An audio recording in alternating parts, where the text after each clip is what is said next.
Lambat saudara-saudara, sebelum terlambat, saran saya kepada kawan-kawan di Malaysia ini untuk memperbaiki bola sepaknya adalah dengan pertama mengganti Kim Pan-gon, dengan pelatih yang jauh lebih bagus. Nah, itu penting. Kedua, mengganti Datuk Hamidin.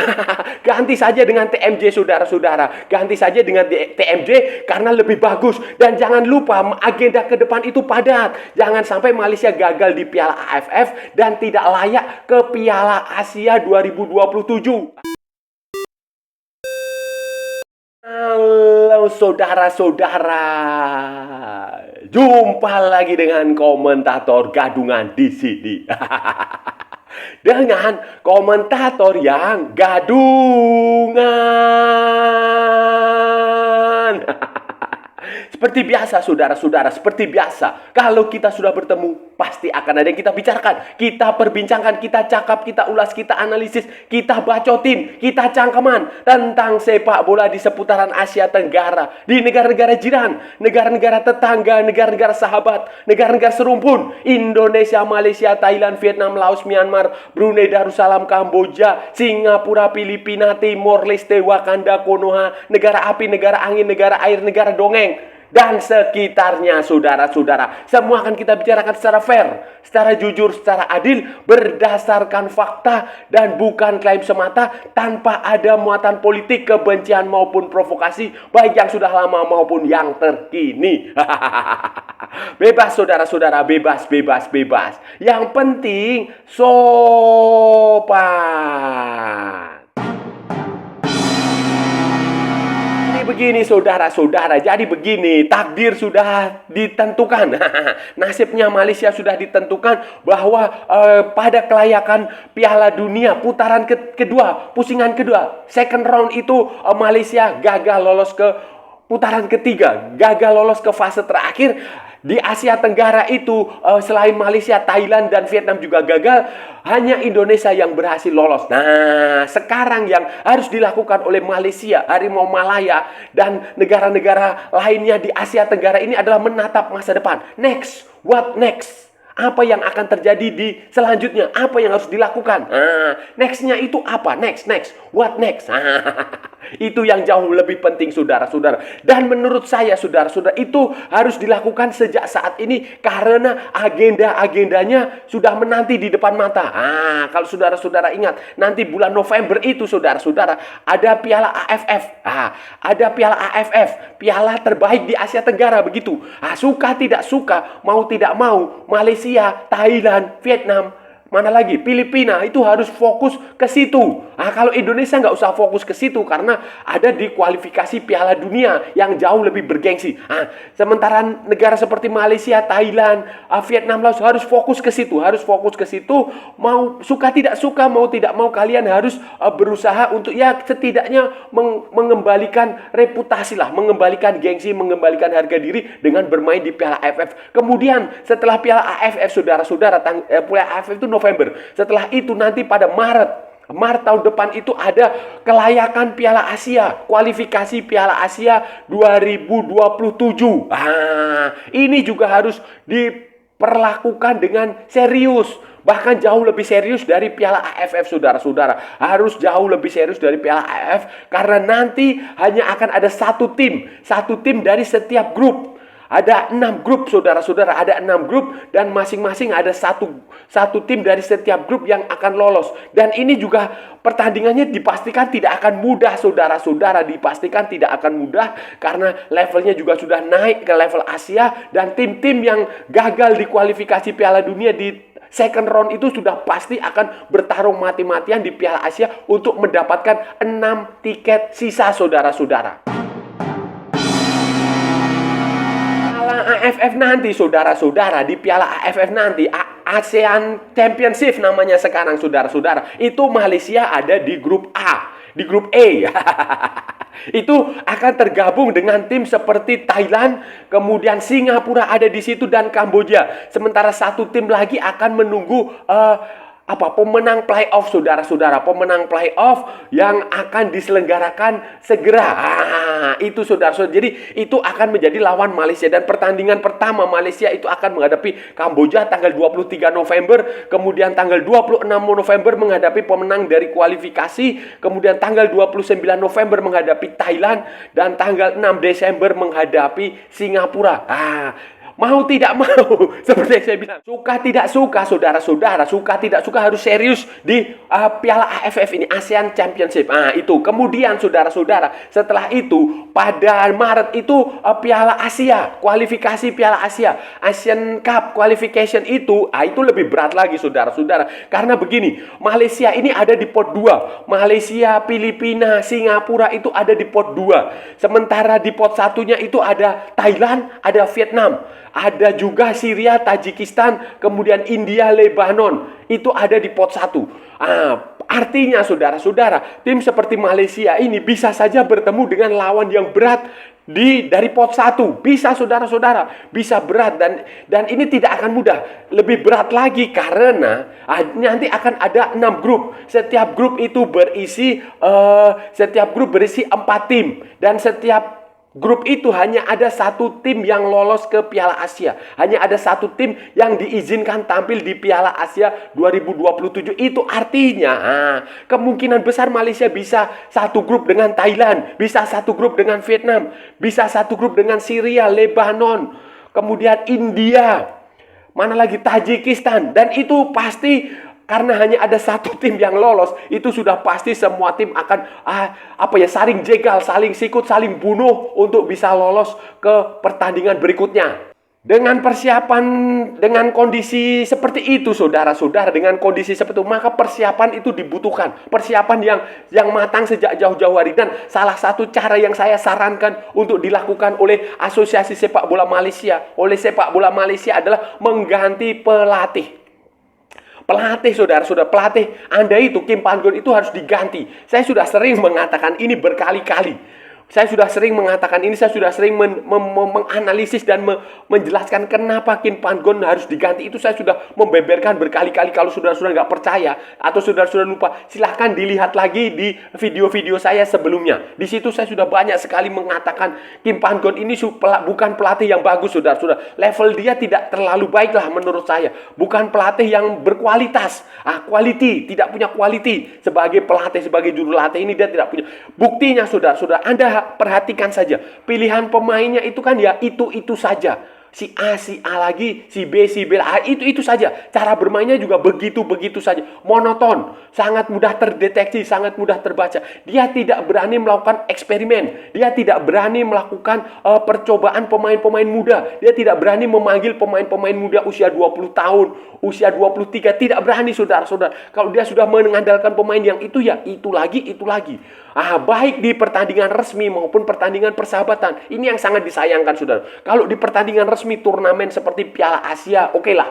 Seperti kualifikasi Piala Dunia, oke lah. Pemain yang itu saja perlu dimainkan terus. Tetapi kan di pertandingan persahabatan misalnya melawan Kepulauan Solomon, melawan Papua Nugini, itu kan sebenarnya kesempatan besar bagi Kim Pan-gon untuk memanggil pemain-pemain dari Under 20, pemain-pemain dari Under 23, pemain-pemain kalau perlu dari U17. Itu sebenarnya bisa dilakukan itu supaya dia lebih punya banyak variasi. Dia lebih punya banyak punya banyak pilihan pemain nanti ketika pemain utama absen, ketika pemain utama tidak. Jadi itu yang harus dilakukan, tetapi sayangnya itu tidak dilakukan Kim Pan-gon, dan hasilnya kan terlihat. Malaysia kewalahan di kualifikasi Piala Dunia 2026 ini. Jadi sudah pantas dan sudah selayaknya kalau Kim Pan-gon itu diganti.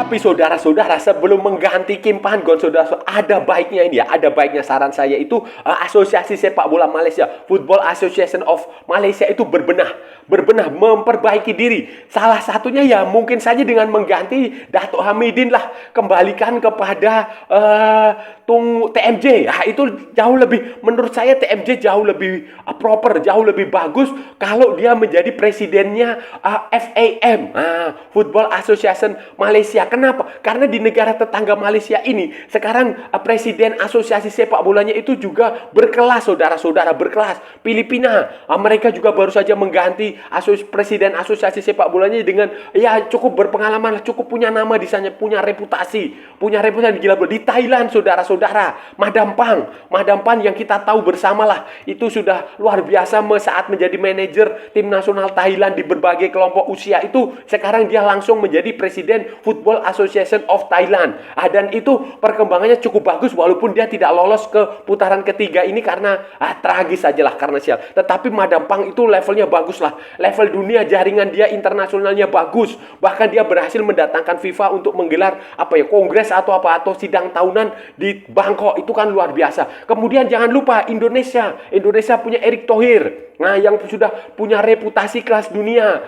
Punya presiden Inter Milan, pernah menjadi presidennya DC United di MLS, sekarang punya Oxford. Jadi levelnya sudah level dunia dan dia punya hubungan yang bagus sekali dengan Gianni Infantino. Dia bisa melobi klub di luar negeri sana, di Belanda. Dia punya lobby jaringan yang bagus. Dia bisa mendatangkan pemain-pemain keturunan yang bagus. Dia bisa mendatangkan FIFA ke Indonesia untuk tidak menghukum Indonesia sebagai tragedi Kanjuruhan. Itu jadi harus diimbangi. Malaysia juga harus mengimbanginya dengan presiden asosiasi sepak bola Malaysia yang benar-benar bagus. Dan menurut saya salah satu yang qualified, yang sangat bagus di Malaysia itu ya TMJ itu. Ya, kalau TMJ jadi presiden asosiasi sepak bola Malaysia, saya yakin sepak bola Malaysia akan bagus, akan kembali bagus, akan level dunia karena jaringan dia bagus, pertemanan dia bagus, kemudian channel-channel dia, lobby dia bagus, dan ya reputasi dia juga sudah luar biasa lah, saudara. Jadi menurut saya Datuk Hamidin diganti saja dengan TMJ.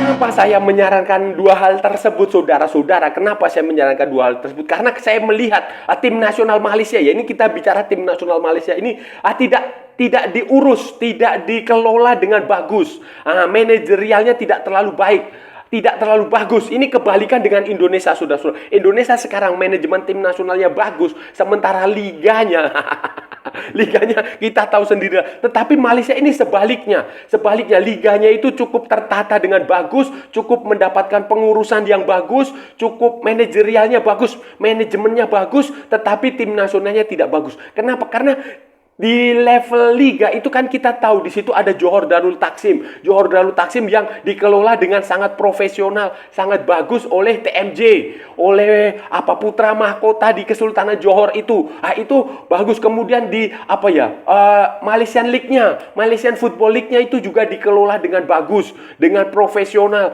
jadwalnya tertata dengan rapi, terus kompetisinya tersusun dengan, dan terbuktikan level Liga Malaysia itu hanya ada di bawahnya Thailand. Di level Asia itu termasuk di urutan-urutan bagus lah, berbeda dengan Indonesia yang ada di posisi 28. Jadi itu sebenarnya membuktikan bahwa Malaysia itu sebenarnya memiliki sumber daya yang bagus untuk mengelola sepak bola. Hanya saja di level tim nasional ini ya di level tim nasional itu tidak terlalu bagus, pelatihnya tidak bagus, kemudian presiden asosiasi sepak bola Malaysianya juga tidak bagus. Kalau saya lihat ini si Hamidin ini lebih banyak nongol, lebih banyak muncul di Instagramnya Football Association Malaysia, di Instagramnya tim nasional Malaysia. Ngapain?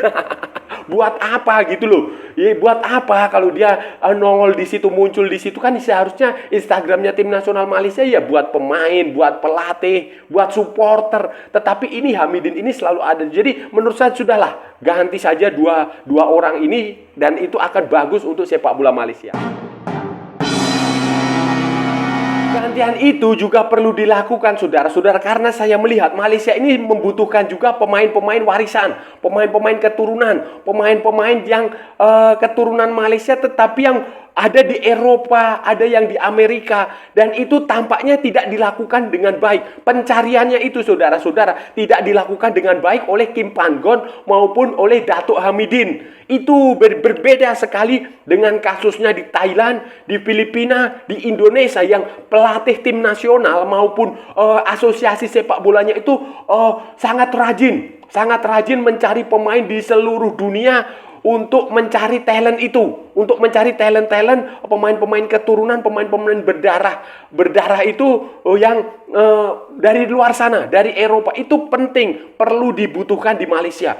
Jangan lagi melakukan naturalisasi pemain-pemain asing yang ada di Liga Super Malaysia. Itu percuma, saudara-saudara. Percuma, tidak ada manfaatnya, tidak bermanfaat lah. Tidak bermanfaat karena nggak akan ada ilmu yang didapatkan, saudara-saudara, kecuali pemain asing itu sekelas Cristiano Ronaldo atau Lionel Messi. Itu beda cerita. Tetapi kalau pemainnya cuma Paulo Josue, Sumareh, kemudian Aguero, kemudian siapa lagi? Morales.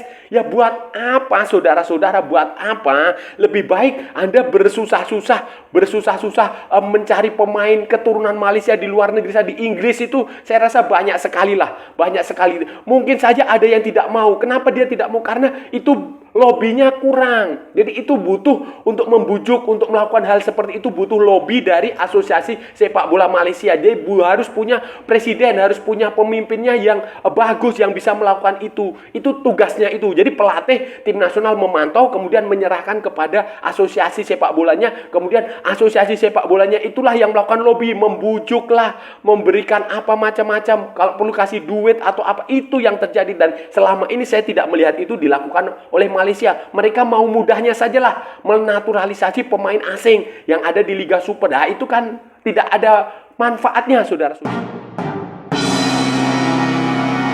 Hal itu penting dilakukan, saudara-saudara. Jadi begini, saya tuh ingin sepak bola kita ini di Asia Tenggara, di kawasan kita ini maju bersama. Maju bersama. Saya sudah sering mengatakan ini dan selalu mengatakan dan tidak akan pernah bosan untuk mengatakan ini. Sepak bola Asia Tenggara ini harus maju bersama. Jangan sampai satu negara itu dia levelnya sudah 2 level sementara negara lain masih tertinggal di belakang itu. Jangan.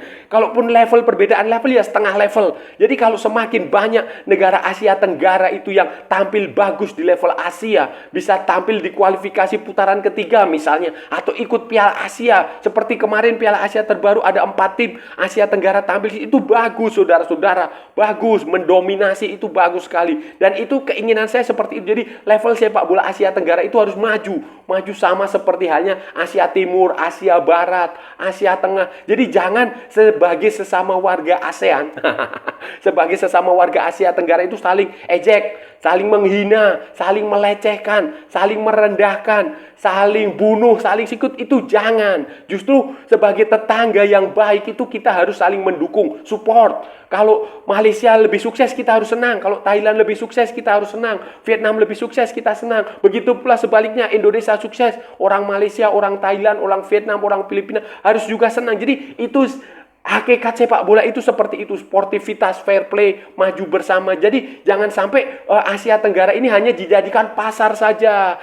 Jangan, tetapi kita juga harus menjadi pelakunya, bukan hanya jadi objek, tetapi kita harus menjadi subjek. Kita harus menentukan, kita harus bertarung, melawan tim-tim besar dari Jepang, Korea, Saudi, Qatar, Iran. Kayak begitu, saudara. Dan itu hanya bisa dilakukan jika semuanya bekerja sama dan membenahi sepak bolanya bersama-sama, saudara-saudara. Saudara-saudara, itu tadi pembahasan kita hari ini, saudara-saudara.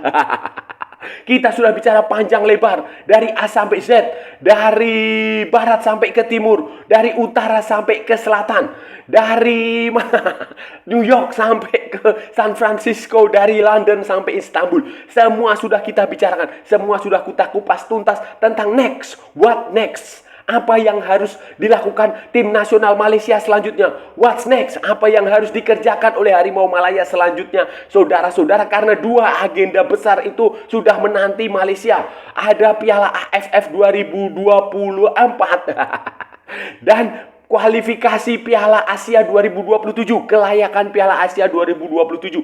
Di Piala AFF, Malaysia itu akan tergabung di grup A bersama dengan Thailand, Singapura, dan Kamboja serta pemenang di kualifikasinya nanti.